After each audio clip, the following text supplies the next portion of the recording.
La sortie du film Michael, biopic de Michael Jackson, a fait ressortir de vieilles affaires. Beaucoup se sont offusqués que le film n'aborde pas les actes criminels prétendument commis par la star.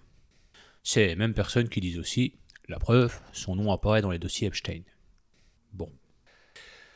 Alors que l'affaire Epstein s'est révélée au grand jour depuis quelques mois maintenant, on pourrait croire que le peuple aurait commencé à lever le brouillard qu'il maintient volontairement devant ses yeux. Mais non. Car je rappelle que le premier témoignage d'une des victimes de cette ordure remonte à 1996, ou 1996 pour les Français. C'était celui de Maria Farmer. À l'époque, l'affaire a été étouffée, on l'a fait passer pour une traînée, une femme qui cherchait juste à pomper du fric au gentil Epstein. Ça remonte à 30 ans déjà. D'autres témoignages ont suivi, tout aussi horribles et tout aussi éludés sous les mêmes prétextes à la con.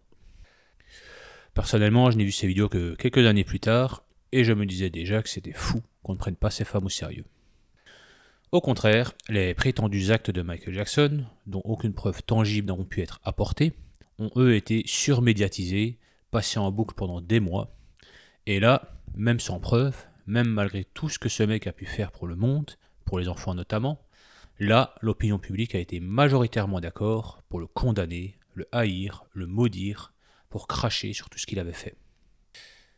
Aujourd'hui, dans les documents déclassifiés de l'affaire Epstein, le nom de Michael Jackson apparaît en effet, mais uniquement concernant des emplois de temps public, des bulletins d'information ou des photographies non compromettantes prises lors de divers événements sociaux.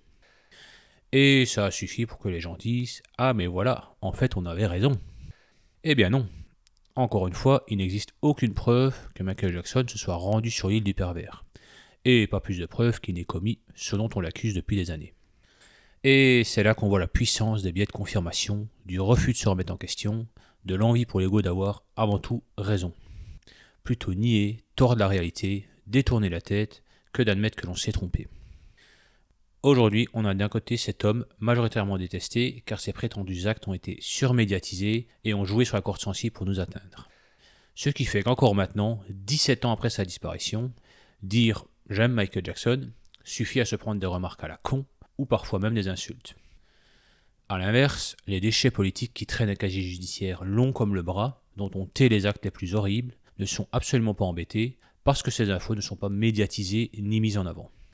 C'est un petit article par-ci, une petite publication par-là, rapidement remplacé par des « c'est la guerre »,« c'est la pénurie » ou encore le 345e variant baptisé Dracula est plus mortel que les autres. Le tout faisant oublier que le pire ce n'est pas les variants ni la pénurie.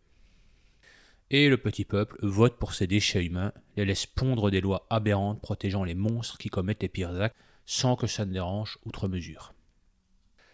En conclusion, le pouvoir des médias est immense, surtout quand il est aussi bien utilisé qu'à l'heure actuelle.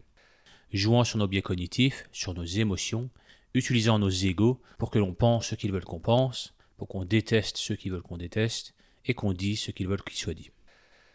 Je terminerai par cette citation de Malcolm X désormais célèbre. Si vous n'êtes pas vigilant, les médias arriveront à vous faire détester les gens opprimés et aimer ceux qui les oppriment. Donc, restez ou devenez vigilants et que la curiosité vous accompagne.